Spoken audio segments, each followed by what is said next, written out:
السلام علیکم ورحمۃ اللہ وبرکاتہ۔ محترم ناظرین، اتر پردیش میں یوگی حکومت کی جانب سے غیر سرکاری مدارس کا سروے کیے جانے کے فیصلے کو لے کر ارباب مدارس میں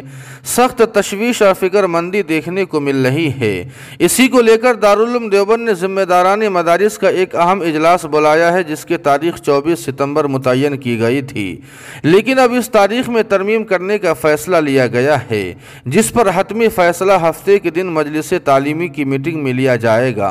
جانکاری کے مطابق 12 ستمبر سے مجلس شورا کا 3 روزہ بجٹ اجلاس منعقد ہونے جا رہا ہے، جس میں مدارس کے سروے کو لے کر بھی غور و خوض کیا جائے گا، جس پر ارباب مدارس کی نظریں ٹکی ہوئی ہے۔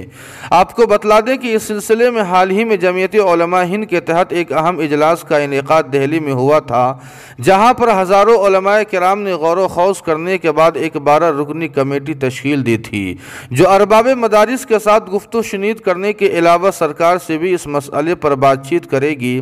لیکن کمیٹی کی سرگرمیاں شروع ہونے سے پہلے ہی حکومت نے آئندہ 11 ستمبر سے افسران کو سروے کا عمل شروع کرنے کی ہدایت جاری کر دی ہے، جس کی وجہ سے آئندہ 24 ستمبر کو دارالعلوم دیوبند میں ہونے والے ارباب مدارس کے اجلاس کی تاریخ میں تبدیلی کا فیصلہ کیا گیا ہے، جو کہ 24 ستمبر سے پہلے دارالعلوم دیوبند میں منعقد ہوگا۔